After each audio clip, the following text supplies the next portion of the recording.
Oh, iya, HP ikhwan.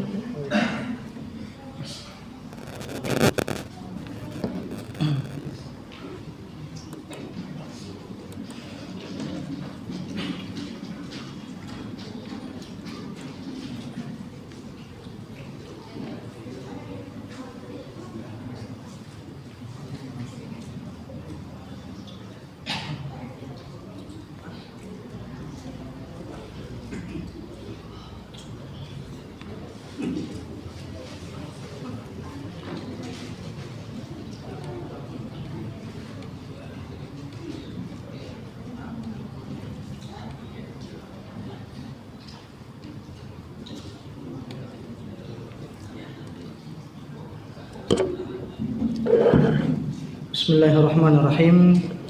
Assalamualaikum warahmatullahi wabarakatuh.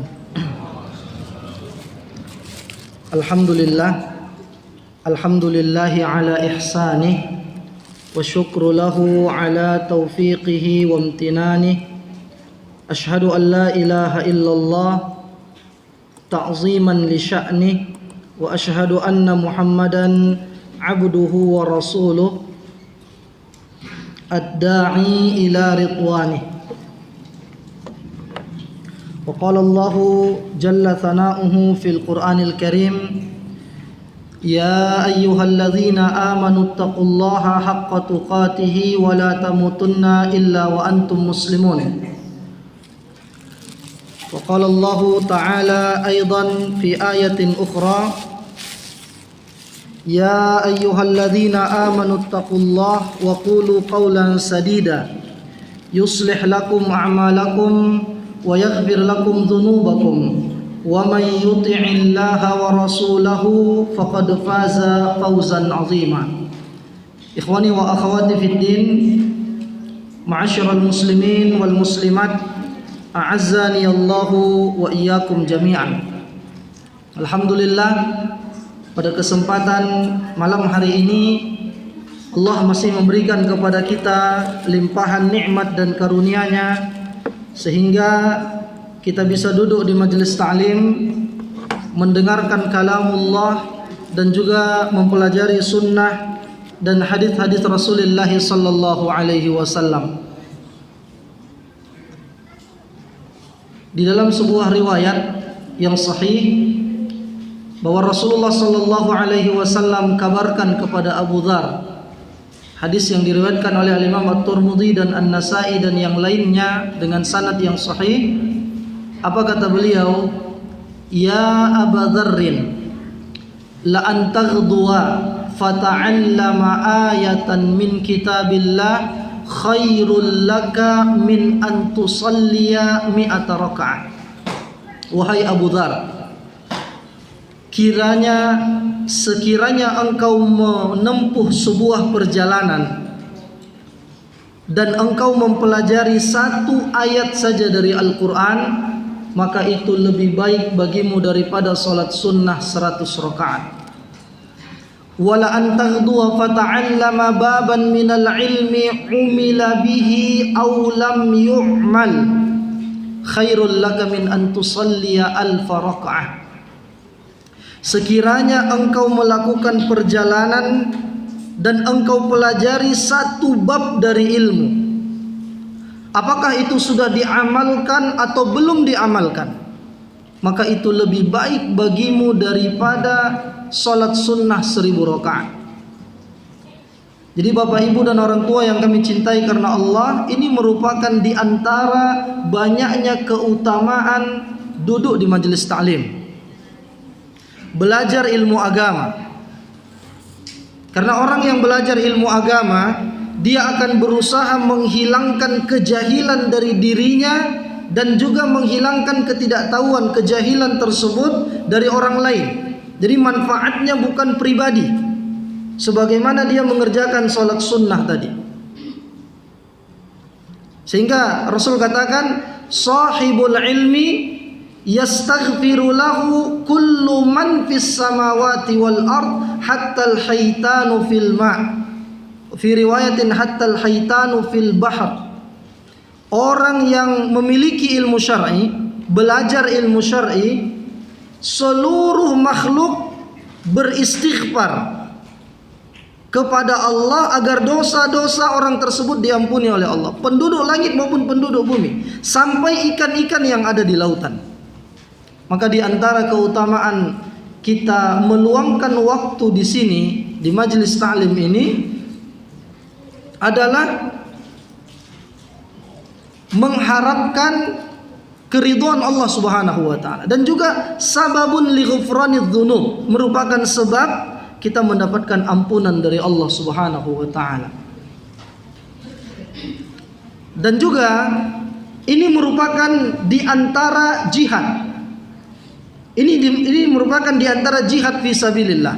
Ibnu Qayyim al-Jauziyah mengatakan jihad itu ada dua macam. Satu dengan mengangkat senjata untuk menaklukkan musuh kaum muslimin. Yang satu lagi mengangkat pena, belajar untuk meruntuhkan hujjah-hujjah dan dalih orang-orang munafikun, orang-orang kufar. Itu belajar ilmu agama. Dengan begitu, syubhat-syubhat yang ada, pemikiran-pemikiran rancu yang ada, itu bisa kita luruskan. Setidaknya kita tidak terhanyut dalam syubhat tersebut. Maka disebutkan dalam hadis riwayat Al-Imam Al-Bazzar, ya, dikatakan man jaa masjidi hadza, kata Rasulullah, la ya'tihi aw lam ya'tihi illa li khairin yata'allamuhu aw yu'allimuhu fakana kamanzilatil mujahidi fi sabilillah. Siapa saja yang mendatangi masjidku, kata Rasul, dan ini maknanya umum, masjid-masjid Allah, dia tidak mendatanginya kecuali untuk kebaikan yang dia pelajari atau kebaikan yang dia ajarkan. Jadi orang yang belajar dan orang yang mengajarkan masuk dalam kategori hadis ini. Fakana kamanzilatil mujahidi fi sabilillah. Maka orang tersebut, ya Pak, sama kedudukannya dengan seorang mujahid fi sabilillah, orang yang memperjuangkan agama Allah. Karena dengan duduknya kita di majlis ta'lim yang diperdengarkan di dalamnya qala Allah wa qala Rasul wa qala sahabah, akan jelaslah di antara kita mana tauhid, mana syirik, mana sunnah, mana bid'ah, mana yang halal dan mana yang haram, dan mana yang syubhat. Jelas bagi kita dengan kita belajar terus mana yang benar-benar transaksinya sesuai syar'i atau hanya sekedar label syariah saja. Sampai-sampai ada musik islami katanya, itu hanya label saja. Irama padang pasir katanya, padahal di padang pasir tak ada berirama-berirama. Jadi orang-orang munafikun, orang-orang liberal berusaha merajut sedemikian rupa sehingga yang haram tuh terlihat indah dan terdengar baik di telinga. Yang tadinya riba menjadi bunga. Siapa yang tak suka melihat bunga, ya kan? Bunga dia buat namanya, padahal riba. Nah, dengan duduknya kita di majelis ta'lim, sedikit demi sedikit itu akan terang bagi kita insyaallah taala. Ya. Oleh karena itu, ikhwan dan akhwat azani Allah wa iyyakum jami'an, pada kesempatan ini insyaallah taala kita akan membahas satu bab yang berkaitan dengan al-ghibah. Ya. Berkaitan dengan al-ghibah.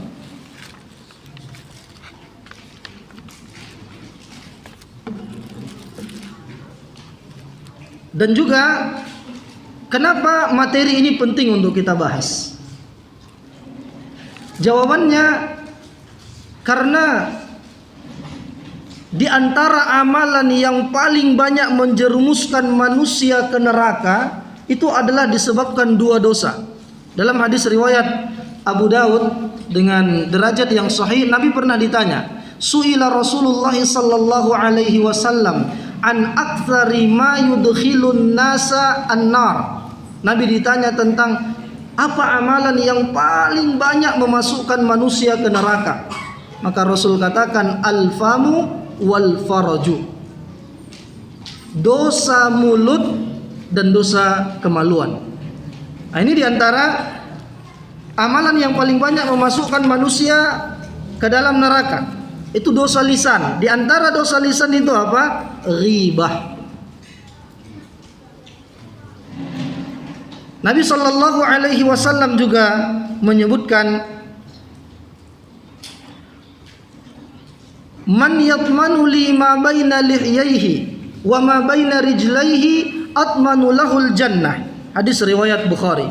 Siapa saja yang bisa menjaga apa yang ada di antara dua janggutnya dan apa yang ada di antara dua pangkal kakinya, maka Allah akan jamin, ya Rasul sallallahu alaihi wasallam, saya akan jamin untuknya surga. Itu dia bisa menjaga mulutnya dan dia bisa menjaga kemaluannya dari perkara-perkara yang diharamkan oleh Allah tabaraka wa taala. Jadi ini di antara latar belakang kenapa kita perlu mengangkat tema tentang ghibah ini. Bayangkan Pak, dosa yang paling banyak memasukkan orang ke dalam neraka itu adalah disebabkan dosa lisan. Akibat lisan kita ini, kita merasa tidak apa-apa, tapi terkadang ini menyakiti hati saudara kita, menyakiti hati saudari kita, terkhusus ummahat, ibu-ibu, emak-emak. Ya, ada istilah gosip, makin digosok makin sip. Dia nonton acara-acara yang ada di televisi membahas tentang itu, dia masuk dalam majelis itu. Update tentang berita selebritis, sampai orang yang patah kukunya pun masuk televisi. Nah, itu yang dibahas, itu yang diceritain. Maka dinasihatkan oleh para ulama, terkhusus ummahat, jauhkanlah majlis-majlis mereka dari ghibah. Terkadang mereka menghibah suami-suami mereka, menceritain aib suaminya. Suamiku itu pelit, suamiku itu begini, kamu enaklah begini. Itu ghibah. Terkadang mereka menceritai aib orang yang lewat. Nah, ada orang lewat itu jadi bahan ceritaan. Ghibah. Belanja ke along-along, beli cabai setengah kilo, kombur di situ 1 jam, ya Pak, dapat dosa 2 kilo. Padahal belanjaan cuma setengah kilo. Maka hati-hati, ya. Terkadang mereka juga menghibah sesama mereka. Si fulan sudah 3 kali nggak datang pengajian, tanpa dia tabayun terlebih dahulu. Itu sudah lari dia itu. Masya Allah. Dan terkadang juga mereka menghibah ustadz dan guru mereka. Wal'iyadzubillah. Terkadang disinilah hilangnya keberkahan ilmu syar'i yang kita pelajari. Kita lihat bagaimana akhlaknya Imam Ahmad bin Hanbal kepada al-Imam Asy-Syafi'i. Apa kata Imam Ahmad? Kuntu ad'u lisy-Syafi'i 20 aman. Saya senantiasa mendoakan kebaikan untuk guruku Imam Syafi'i 20 tahun lamanya. Setiap habis salat sunnah, Imam Ahmad menengadahkan tangannya berdoa untuk guru beliau, Imam Syafi'i. Ini barakatul ilmi, berkahnya ilmu agama itu. Sampai-sampai dikatakan kana Ahmad bin Hanbal yahfazu alfi hadis. Adalah Imam Ahmad bin Hanbal itu hafal 1 juta hadis.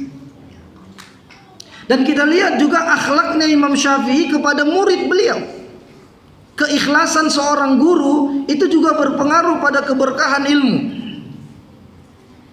Suatu ketika Al-Imam Asy-Syafi'i rahimahullah memiliki seorang murid yang termasuk kategori agak lama menerima pelajaran, menangkap pelajaran.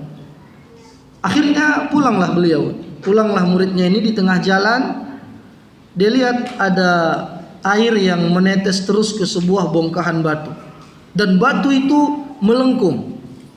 Ketemu sama Imam Syafi'i, karena dia melihat muridnya ini putus asa untuk belajar bahasa Arab, untuk belajar nahwu sharaf, apa kata Imam Syafi'i? Ya Rabi', law kana al-ilmu mithla at-ta'am la at'amtuhu iyyaka. Nama muridnya ini Rabi' bin Sulaiman. Wahai Rabi', sekiranya ilmu itu seperti makanan, akan aku suapkan ilmu itu kepadamu. Subhanallah. Ini keikhlasan seorang guru.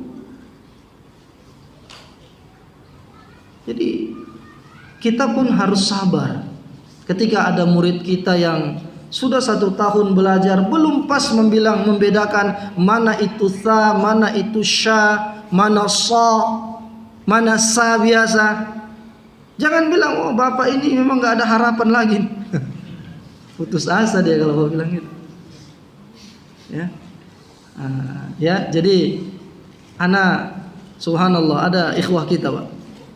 Ini termasuk motivasi bagi kita ya. Ada daerah di daerah Langgapayung. Beliau alhamdulillah sudah ikut pengajian sekitar 3 tahunan lah. Ya, kemarin beliau menyetorkan anak tes hafalannya. Alhamdulillah 20 juz masih mungkin. Begitu dia belajar sunnah, sebelumnya sudah menghafal, murojaah setiap kajian kadang murojaah sama kita. Cerita-cerita sambil tanya hafalan. Bayangkan 20 juz, padahal udah berusia 40 tahun lebih. Yang 20 juz itu mungkin. Ya. Jadi kadang begitulah hidayah. Ada orang yang sudah puluhan tahun belajar sunnah, tapi untuk duduk di halaqah tajwid Al-Quran dia enggan. Ada yang baru-baru belajar tapi masya Allah semangatnya luar biasa, mengalahkan yang sudah lama. Disinilah kita wa fi dzalika falyatanafasil mutanafisun. Untuk hal yang seperti itu kita berlomba-lomba. Ya. Jadi ikhwan dan akhwat, a'azzani Allah wa iyyakum jami'an, kembali kita kepada materi inti tentang al-ghibah ini. Ya. Jadi di sini kita sebutkan ini tulisan al-ghibah. Ya.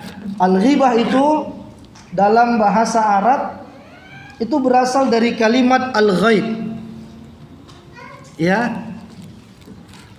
Berasal dari kalimat al-ghaib. Itu dia ya. Ini bacaannya al-ghaib. Al-ghaibu. Artinya ma ghaba anka. Al-ghaib itu yang tidak terlihat oleh engkau, yang tidak engkau saksikan. Al-Imam Ibnu Manzur mengatakan dalam kamus beliau, an yatakallama khalfa insanin masturin bisu. Engkau menceritakan keburukan seseorang yang tidak hadir bersamamu. Itulah secara etimologi, secara bahasa ghibah itu ini asal katanya. Secara istilah ini yang didefinisikan oleh Nabi Shallallahu Alaihi Wasallam dalam hadis. Apa itu? Dzikruka akhaka bima yakrahu. Engkau membicarakan tentang saudaramu terhadap apa-apa yang dia benci. Jadi kita menceritai saudara kita itu padahal dia tidak suka dengan pembicaraan itu. Itulah ghibah. Paham ya Pak? Jadi Nabi Shallallahu Alaihi Wasallam sebutkan ghibah itu adalah dzikruka akhaka bima yakrah. Engkau menyebutkan tentang saudaramu apa-apa yang tidak dia sukai. Nah, misalnya bagaimana? Dikatakan sama Al-Imam An-Nawawi rahimahullahu taala di dalam kitabnya Al-Adhkar, ketika seseorang menyebutkan sesuatu yang tidak disukai oleh objek yang dia sebutkan atau saudaranya itu. Apa misalnya? Fi badani syakhs, dia menceritakan tentang badan si fulan. Padahal dia tidak suka kalau dia dengar itu. Apa misalnya? Wih, ibu itu udah gemuk kali dia. Padahal apalagi wanita sangat anti sekali kalau dibilang gemuk kan Pak. Wah, bapak mau nggak dibicarain sama istri, nggak dicakapin. Coba lihat dulu. Makin gemuk Umi. Wah, Masya Allah. Kena diamin itu. Padahal itu aslinya. Ini di hadapannya. Nah, kalau misalnya ada seorang akhwat menceritakan akhwat yang tidak ada di situ, dia katakan itu kurus sekali, itu gemuk kali. Ini ghibah. Kata Imam An-Nawawi. Au dinihi, atau dalam agamanya, sampai orang jahat pun itu tidak suka kalau dibilang dia penjahat. Ya, inilah faidah menjaga lisan itu, Pak. Makanya kata Nabi kan, min husni islamil mar'i tarkuhu ma la ya'nihi. Merupakan tanda baiknya Islam seseorang, dia tinggalkan apa-apa yang tidak bermanfaat baginya. Ya, oleh karena itu termasuk ghibah itu apabila seseorang ya menceritai tentang badan saudaranya, ya.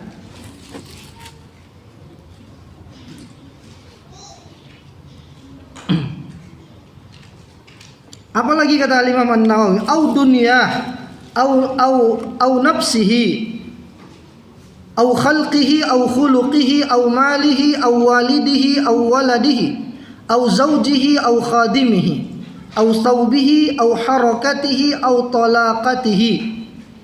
Jadi ketika seseorang membicarakan tentang akhlak si fulan itu buruk dan dia tidak suka kalau mendengar itu, maka itu ghibah. Atau dia menceritakan tentang harta dan pemasukannya, pemasukan orang lain, itu menjadi bahan ceritaan mereka, maka itu ghibah. Au walidihi, atau kita menceritai bapaknya si fulan. Ini kadang-kadang kita tidak sadar loh, Pak. Kita ceritain, kita sampai, itu anaknya soleh, tapi bapaknya katanya. Itu seperti bumbu-bumbu dalam pembicaraan kita, padahal itu ghibah. Ya. Au waladihi, menceritakan tentang anak-anaknya. Anak-anak si fulan tadi kita ceritain yang tidak baik gitu ya. Yang tidak baiknya. Tapi kalau kita ceritain yang baiknya untuk saling memotivasi, maka itu la ba'sa bihi, tidak masalah. Nah, kemudian wa min suwaril ghibah ma qad yakhruju minal mar'i ala surati ta'ajjub.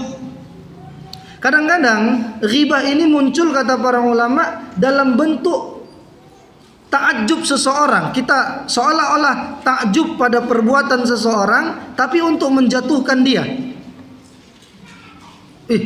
Bapak itu dulu begitu dia masuk Islam, semangatnya luar biasa. Saya salutlah sama dia misalnya kan. Tapi sekarang, ini mulai masuk ghibah ini. Sekarang dia pula kembali melakukan maksiat itu. Apa peduli kita dengan itu, Pak? Kalaupun ada misalnya hal-hal yang kita rasa ini perlu untuk disampaikan, sampaikan langsung kepada orangnya dalam bentuk watawasau bil haqqi watawasau bis sabr. Jadi ini diantara bentuknya, ikhwan dan akhwat, azani Allahu wa iyyakum jami'an. Atau misalnya seseorang mengatakan, si fulan itu banyak sawitnya tapi kok miskin aja. Nah, ini kan karena sebagian orang terlalu usil dengan hidup orang lain. Semuanya mau dikomentarin. Ya. Dan ini juga pernah terjadi dan langsung dinasihati oleh Nabi sallallahu alaihi wasallam. Terjadi pada siapa? Pada Ummul Mukminin Aisyah radhiyallahu taala anha. Ya. Jadi Aisyah pada saat itu karena ada rasa cemburu dalam hatinya, dia katakan kepada Rasul sallallahu alaihi wasallam, cukuplah bagimu istrimu yang pendek itu. Dia mengisyaratkan kepada Hafsah putrinya Umar. Lalu apa kata Nabi? Itu adalah perbuatan ghibah dan minta maaflah segera. Ya, pelajarannya adalah bahwa rumah tangga Rasulullah juga terkadang ada gejolaknya, tapi mereka kembalikan solusinya itu kepada Al-Quran dan juga bimbingan sunnah Nabi Sallallahu Alaihi Wasallam. Kemudian ma'asyiral muslimin, apa hukum ghibah? Para ulama ijma' ya bahwa hukum ghibah itu adalah haram. Ini ijma'. Apa ijma'? Sepakat mereka bahwa ghibah hukumnya haram. Cuma mereka berbeda pendapat apakah ghibah itu dosa besar apa dosa kecil. Ya, tapi pendapat yang paling kuat mengatakan ghibah adalah minal kabair. Apa dalil pengharaman al-ghibah? Ya, dalilnya buat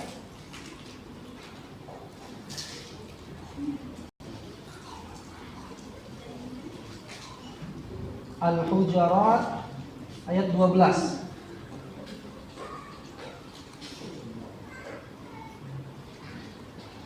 Ya, surat Al-Hujurat ayat 12. Ini di antara dalil pengharaman ghibah. Allah Subhanahu wa taala sebutkan wala yaghtab ba'dukum ba'dha ayuhibbu ahadukum ayyakula lahma akhihi maitan fakarihtumuh. Nanti kita akan bahas insyaallah taala. Kemudian yang kedua dalilnya adalah surah Al-Humazah. Ini Bapak hafal insyaallah ya. Surat Al-Humazah ayat 1. Apa itu, Pak? Na'am. Wailul likulli humazatil lumazah. Ini dalil haramnya perbuatan ghibah. Ya, wailul likulli humazatil lumazah. Dalil yang ketiga, surat Al-Qalam ayat 11, 10 dan 11.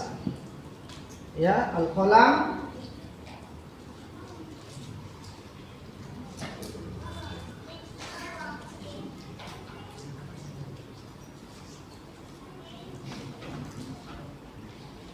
Nah, sekarang kita bahas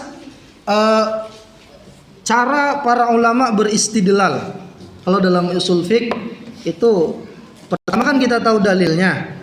Terus korelasi hubungan dalil dengan haramnya itu di mana dia? Cara menghubungkannya itu bagaimana? Taib. Yang pertama tadi dalil tentang haramnya riba adalah surah Al-Hujurat ayat 12. Allah katakan wala yaghtab ba'dukum ba'dha, dan janganlah kalian menggosipin salah satu di antara kalian kepada yang lainnya.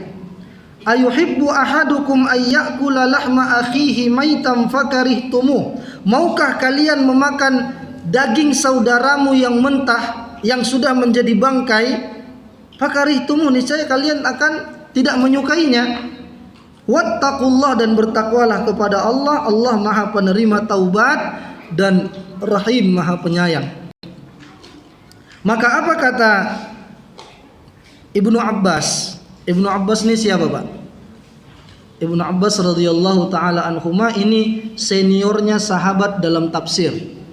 Artinya kalau sudah ada tafsiran dari Ibnu Abbas itu lebih diutamakan, diprioritaskan daripada yang lainnya. Karena Nabi doakan beliau, Allahumma faqihhu fid din wa 'allimhu ta'wil. Ya Allah, pahamkan dia terhadap agama dan ajarkan kepada dia tafsir Al-Qur'an. Ya, doa Nabi kan. Jadi apa kata Ibnu Abbas? Harramallahu an yaghtabal mu'min bi syai'in kama harramal maitah.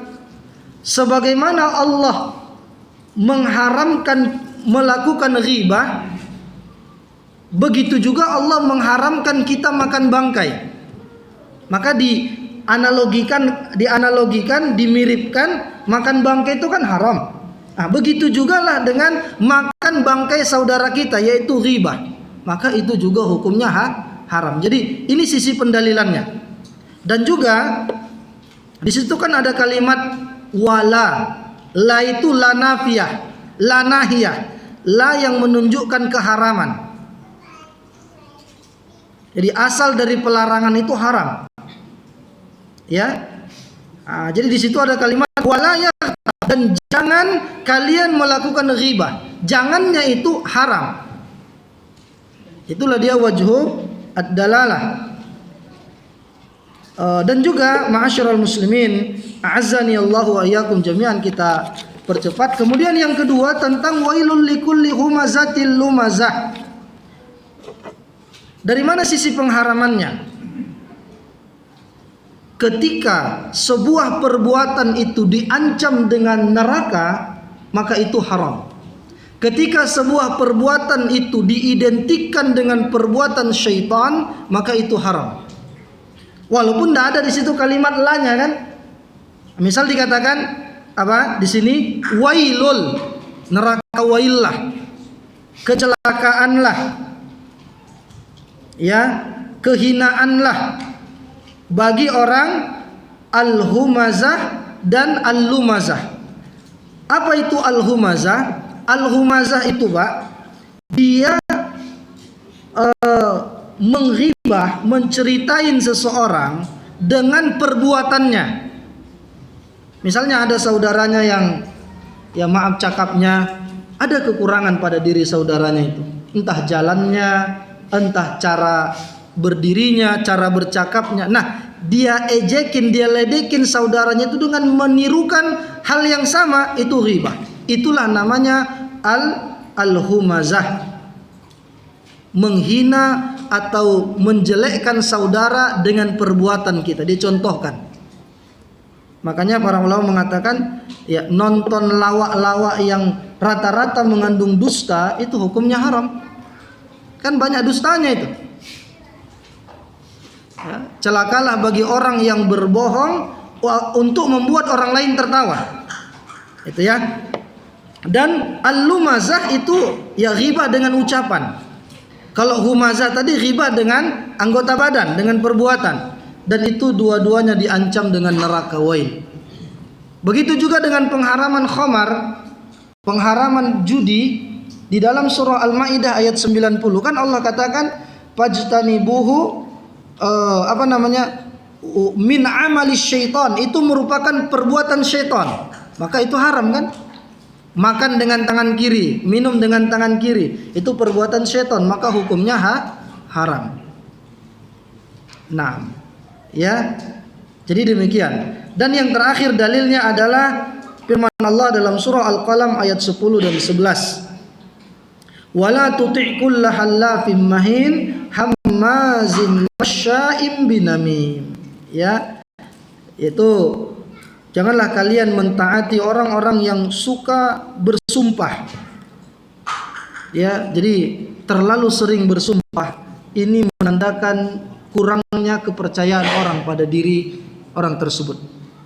Sikit-sikit dia bilang apa? Wallahi anak enggak ngambil ini. Wallahi billahi tallahi, huruf qasam, huruf sumpah. Jadi jangan sering-sering. Kalau memang dibutuhkan baru. Itu kan orang yang suka bersumpah menandakan orang nggak percaya sama dia kalau dia nggak bersumpah. Itu ya Pak. Nah, jadi ini dalil yang ketiga, ikhwan dan akhwat, a'azzani Allahu wa iyyakum jami'an. Dan dalil dari hadis, ya, itulah tadi yang kita sebutkan, bahwa Nabi katakan bahwa ghibah itu adalah dzikruka akhaka bima yakrah. Dan juga ketika para sahabat melihat Ma'is ini yang pernah dirajam di zaman Nabi radhiyallahu an, ya, maka kecipratanlah sebagian darahnya kepada salah seorang sahabat, dan juga mereka mengatakan bahwa dia dirajam seperti dirajamnya seekor kalbun, gitu ya. Maka Nabi langsung mengatakan itu adalah perbuatan ghibah, kalian tidak boleh melakukannya. Apa kata Nabi? Aina fulan wa fulan, mana si fulan dan si fulan yang telah mencela saudaranya yang dirajam tadi, ya. Maka dinasihati sama Rasul sallallahu alaihi wasallam. Jadi kita tidak boleh menghibah saudara kita dalam keadaan dia hidup maupun dia sudah meninggal, ya. Nah, kemudian ma'asyiral muslimin, ikhwan dan akhwat, a'azzani Allahu wa iyyakum jami'an. Para ulama salaf juga mengatakan, para sahabat seperti Ka'ab al-Ahbar. Dia katakan al-ghibatu tuhbitul amal. Ghibah itu bisa menghapuskan amal soleh kita. Al-Imam Hasan al-Basri mengatakan, wallahi lal ghibatu asra'u fi dinil muslim minal akalati fi jasad ibni Adam. Tidaklah ya, ghibah itu sangat mudah merusak agama seseorang, seperti api yang mudah membakar jasad anak Adam. Ya. Bahkan Sufyan bin Uyainah mengatakan al-ghibatu asyaddu minad dain. Perbuatan ghibah ini lebih dahsyat daripada hutang. Kenapa? Karena hutang itu bisa kita bayar, sementara ghibah terkadang seseorang tak sadar untuk membayarnya. Dia merasa lezat dan asik saja berbicara itu. Dia tidak merasa berdosa. Nauzubillahi min dzalik. Ya. Bahkan dikatakan sama Sufyanus Tsauri, iyyaka wal ghibah, iyyaka wal wuqu' fin nasi payahlaka dinak. Hati-hatilah engkau dengan perbuatan ghibah, karena itu paling mudah untuk merusak agamamu. Wal iyadzu billah. Kemudian apa sebab munculnya ghibah? Ya,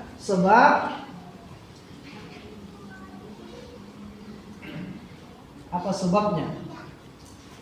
Yang pertama adalah lemahnya iman, dha'ful iman.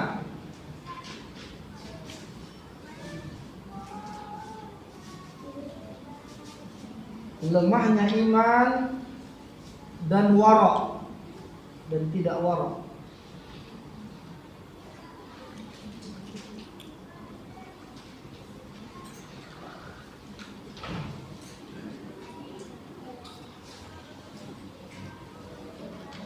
Kemudian sebab yang kedua adalah muwafaqatul aqran wal julasa.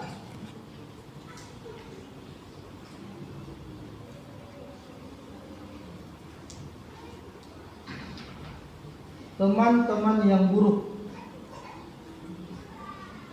Ya, di antara dalil yang 1 dan 2 ini adalah Al-Mudaththir ayat 45.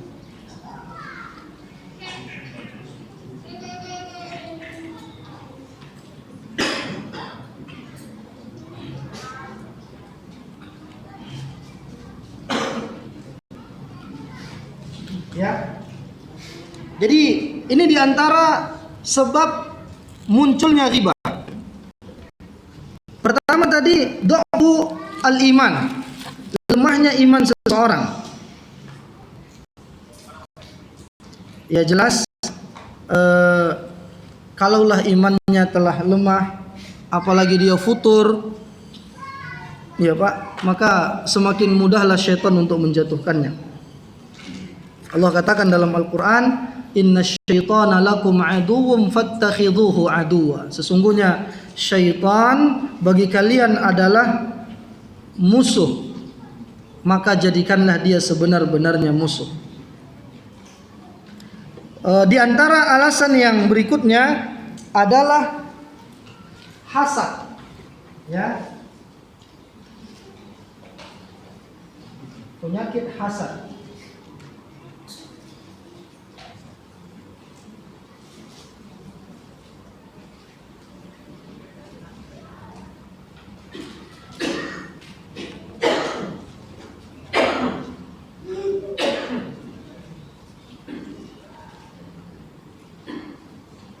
Dan yang keempat, hubbud dunya.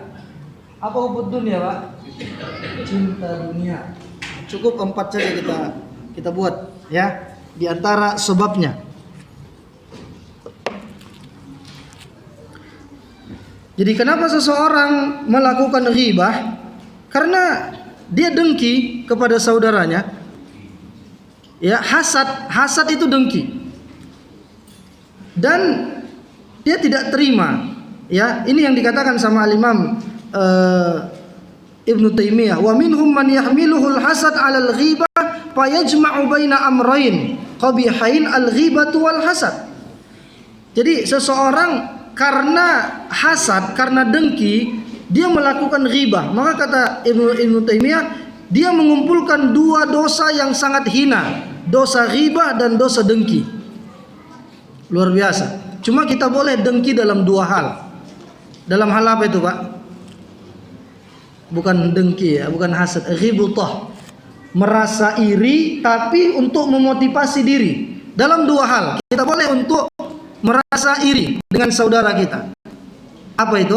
Yang pertama, orang yang diberikan harta dan dengan harta itu dia bersedekah di jalan Allah. Dia berinfak, dia memfasilitasi dakwah. Kita boleh iri dengan sahabat kita itu. Ya Allah, kalau saya punya harta seperti dia, saya juga akan berlomba-lomba dalam kebaikan. Atau rajulun atahullahu ilman, seseorang yang Allah berikan ilmu kepadanya, dia mengamalkan ilmunya, dia mendakwahkannya dan menasihatkannya kepada kaum muslimin. Boleh kita di situ iri dalam rangka memotivasi diri kita. Bukan berarti iri kita tikam dia, enggak. Iri, si fulan masya Allah dia sudah hafal 1 juz, lalu bagaimana dengan saya? Biar aja dia, jangan pula gitu kan. Ya, jadi boleh kita merasa ghibutah supaya kita termotivasi. Bapak itu sudah fasih bacaan Qur'annya, bapak itu alhamdulillah belajar tajwid, maka kenapa saya malas? Padahal bapak itu lebih tua, uzurnya lebih banyak, saya masih muda, masih kuat. Dan dalam istilah Arab tuh 40 tahun ke bawah itu masih pemuda, Pak. Jadi jangan merasa tua kalau diajak belajar tajwid. Udahlah Ustaz, kayaknya anak nggak bisa lagi. Masya Allah. Itu was-was syaitan. Ya, terus pelajari yang paling utama adalah ilmu tajwid, ya. Halaqah tahsin Al-Quran. Taib. Kemudian ikhwan dan akhwat azani Allahu wa iyyakum jami'an. Bagaimana solusinya? Ini yang diantara hal yang paling penting. Ya, apa solusinya?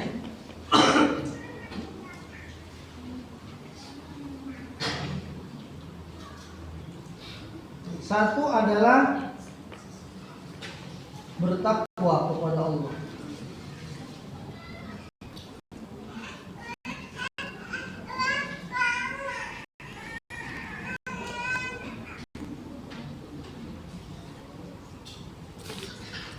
Jadi solusi yang pertama adalah bertakwa kepada Allah Subhanahu wa taala. Yang kedua, mengingat bahaya riba.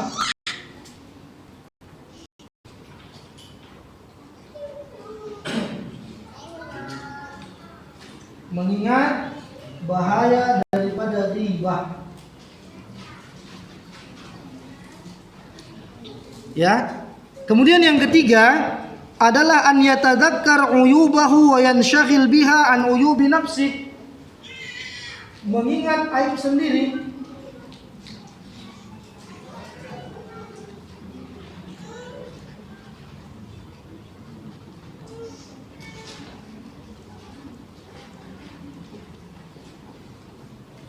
Ya. Kemudian yang keempat adalah qira'atu sayris salihin wan nazar fi sulukihim wa kaifiyat mujahadatihim li anfusihim. Ya, jadi berteman dengan orang yang saleh.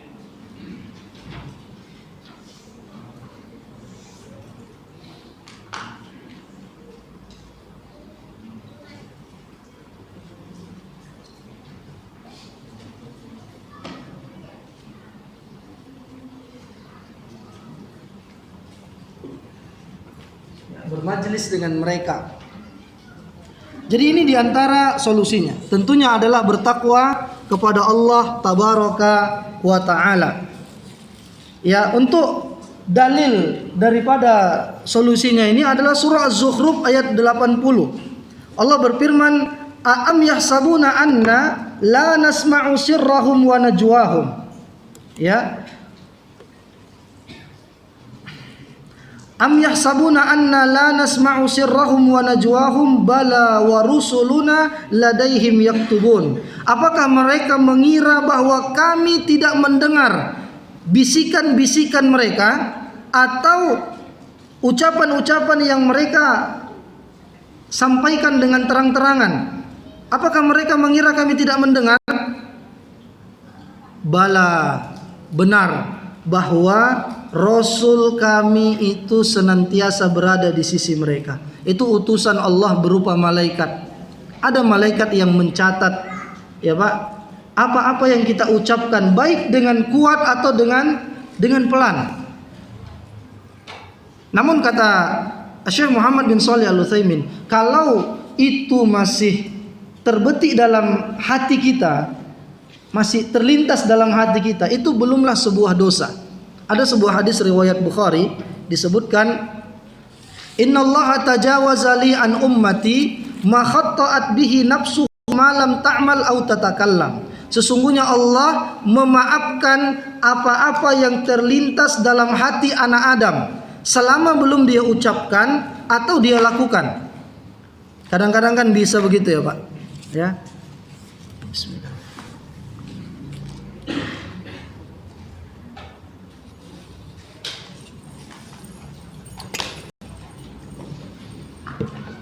Apa misalnya? Tidak jauh-jauh di majelis inilah. Ada kita lihat ikhwan tuh yang langganan ngantuk. Anda nggak tahu ya, Anda nggak tahu siapa, ya kan? Tapi masih terlintas dalam hati kita. Ih, apa ini? Baru lagi Ustadz innal hamdalillah udah turun padanya ketenangan gitu. Cuma ketenangan dari syaitan, bukan dari Allah, ya kan? Baru nanti subhanakallahumma bihamdik baru seger lagi. Langganan tiap hari begitu. Tapi ini nggak terucap sama lisan, masih dalam hati. Langsung astagfirullah. Itu nggak dosa. Ya, tapi belum sampai kita ucapkan, belum sampai cerita sama siapa, tapi terlintas saja. Ya namanya syaitan kan was-wasnya itu luar biasa. Sampai-sampai Pak, kita sholat aja dapat was-was. Makanya Umar pernah ditanya tentang itu. Ya, Umar juga bertanya kepada Rasul, "Ya Rasul, inna lanwaswisu fi salatina." Kami senantiasa dapatkan was-was dalam salat kami. Apakah itu tandanya kami munafik wahai Rasul? Lalu apa kata Rasul? "Dzaka sarihul iman." Itulah iman yang benar wahai Umar. Kenapa pula begitu? Karena syaitan masih sanggupnya hanya berikan was-was saja. Karena di luar sana ada orang yang digoda sampai murtad. Di luar sana ada yang digoda sampai bunuh diri. Di luar sana digoda sampai tidak sholat. Ya, terdengar azan, dia masih duduk depan rumahnya. Kita lewat ke masjid, Pak katanya, titip salam katanya. Masya Allah. Kita pulang dia masih duduk di situ. Itu bukan was-was lagi. Sudah khutuwat, langkah-langkah syaitan. Maka ketika Bapak hanya dapat was-was di dalam sholat, itu di antara iman yang benar. Itu kata Nabi kepada Umar, "Dzaka sharihul iman." Iya Pak. Kadang-kadang terlintas juga, udah bunuh diri aja. Sudahlah, akhiri aja semua. Itu was-was dari syaitan. Atau kalau kita lihat orang-orang pelaku apa itu yang membunuh tetangganya, membunuh saudaranya, biasanya mereka katakan sebelum itu seperti dapat wangsit dia katanya. Seperti dapat ucapan-ucapan aneh katanya. Itulah diantara khutuwatus syaitan, langkah-langkah syaitan. Ya, jadi ikhwan dan akhwat sekalian, azani Allahu wa iyyakum jami'an. Yang kedua tadi dikatakan tadzakkuru miqdaril khasarah, mengingat bahaya, ya, mengingat bahaya dari ghibah. Apa itu? Itu yang disebut dengan muflis, orang yang bangkrut. Jadi jangan Bapak buat nama anak Bapak muflis. Cantik memang. Muflis. Siapa nama anaknya Ustaz? Anak pernah gitu kan? Di rumah sakit. Siapa nama anak Bapak? Mujrim. Masya Allah. Ganti Pak. Apa artinya itu, Ustaz? Mujrim artinya pelaku kriminal. Tapi dalam Al-Quran, iya, tapi nggak Bapak tengok artinya, nggak ditengok artinya. Ya Fir'aun, Korun dari Al-Quran juga kan. Jadi kata Nabi, atadruna manil muflis? Tahukah kalian siapa orang yang merugi itu? Maka para sahabat mengatakan, al-muflisu fina man la dirham lahu wala mata. Orang yang merugi dan bangkrut di kami, menurut kami itu orang yang tidak punya duit, orang yang tidak punya perhiasan.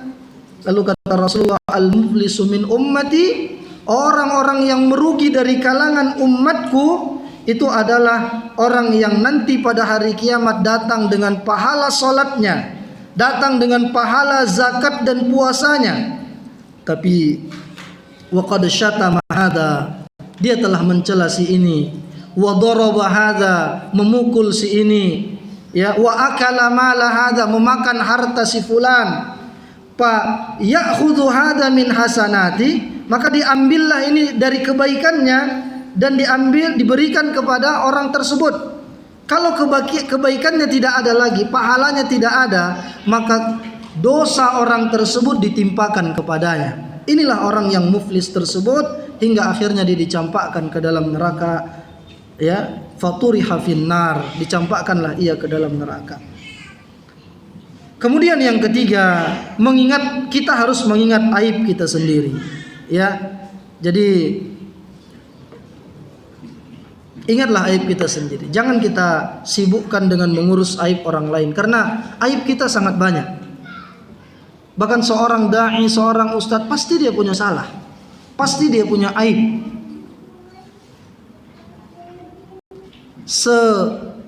Sempurnanya Nabi Muhammad itu tetap ada orang yang benci sama beliau, Pak.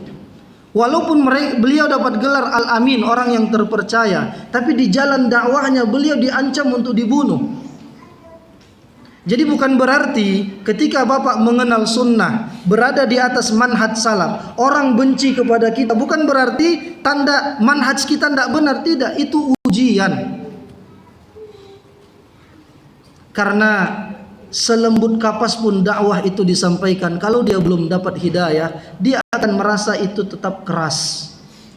Walau dengan lemah lembut, dengan akhlak yang baik kita sampaikan, tutur sapa yang santun, kalau memang dia belum siap menerima hidayah, apa dia bilang? Ah, orang-orang anehnya itu, aliran keras, katanya. Karena belum siap dapat hidayah itu. Maka jangan malah kita yang berubah. Tetap istiqamah di atas kebenaran, di atas manhaj ahlus sunnah wal jamaah. Toh ridho manusia, keridhaan manusia, seluruh manusia suka sama kita, itu mustahil untuk kita capai. Lalu bagaimana? Istiqamahlah di atas kebenaran. Ingat aib-aib kekurangan kita. Kalau orang bilang begitu, ya mungkin saya begitu akan saya perbaiki. Apa misalnya? Bapak ini setelah ngaji tak mau lagi senyum sama kami, tidak seramah dulu, katanya. Mungkin seperti itu, perbaiki diri kita. Ya, semenjak begini nggak mau lagi gabung-gabung sama keluarga, ya kan? Nah, jadi perbaiki. Kalau memang perkumpulannya itu tidak ada unsur maksiatnya, silahkan kita ikut kerja bakti, bantu. Ibu-ibu misalnya diundang untuk rewang, tapi walimahnya itu ya memang dalam rangkanya itu yang syar'i, apa, pernikahan, bantu rewang, silahkan, tidak masalah. Tapi lihat juga yang dibantu itu apa. Bapak bantu masak nasi, tafadhal. Jangan pula bantunya ngapain? Buat pentas sama jemput biduan. Nah, itu nggak boleh. Tapi Ustaz, ini kan walimahnya apa nih? Walimah pernikahan wajib ya didatangi, tapi dilihat juga yang dibantu tuh yang mananya.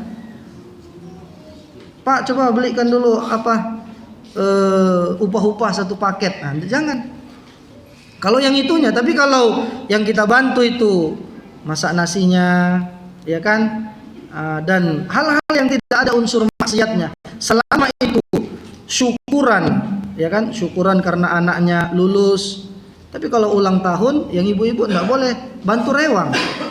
Tahlilan 40, 100 hari, walaupun itu tetangga kita, maka tetap sampaikan ini prinsip, ya, bahwa wala ta'awanu 'alal itsmi wal 'udwan. Tidak boleh tolong menolong pada perkara dosa dan maksiat. Dan yang terakhir, bermajlis dengan orang-orang yang saleh, ya, berteman dengan orang-orang yang saleh.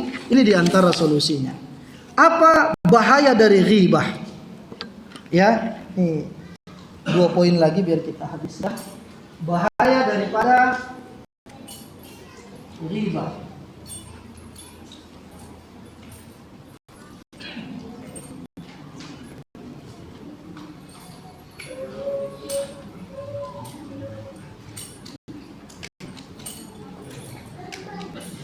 Ya, hina di dunia.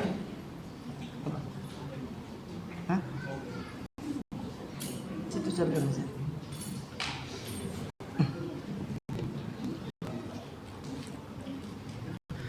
Kemudian 2, azab kubur.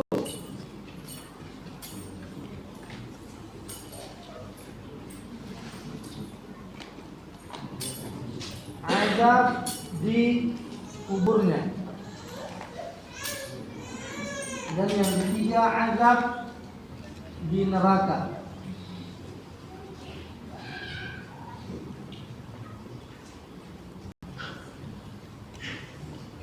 Ya, jadi ini ikhwani fiddin, a'azzani Allahu wa iyyakum jami'an.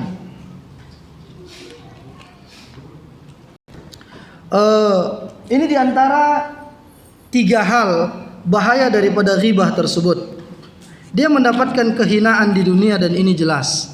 Kalau kita mengatakan kepada saudara kita yang tidak ada pada dia, nanti kita yang melakukan itu. Misalnya di fitnahnya, disampaikannya bahwa si fulan itu adalah orang yang misalnya suka mencela, dia bilang. Padahal si fulan tidak demikian. Maka Allah uji dia dengan ucapan yang pertama tadi, itu bisa balik sama dia.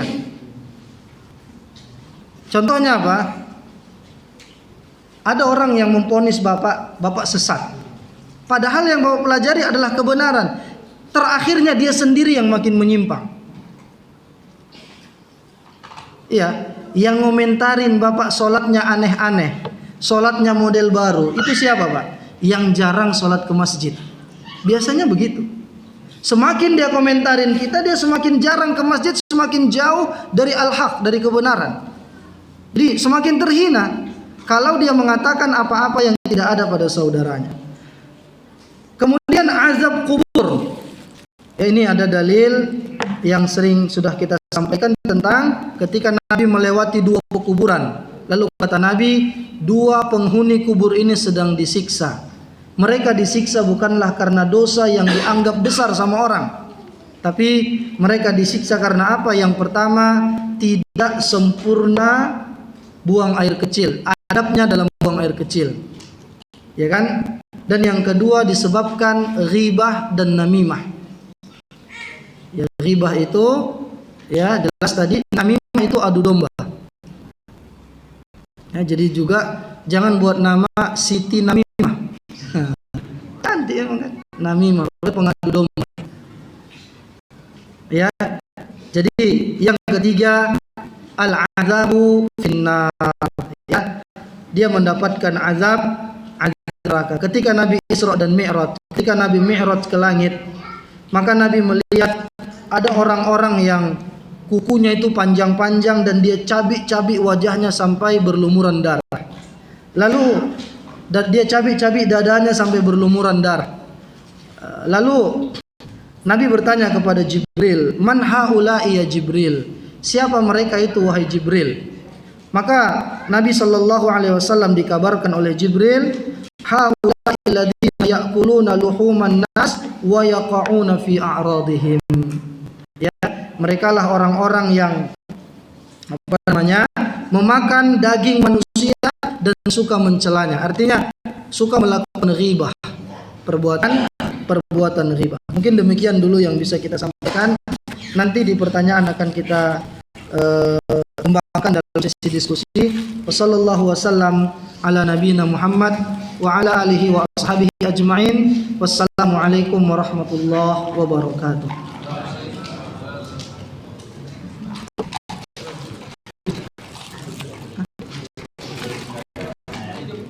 Hidup.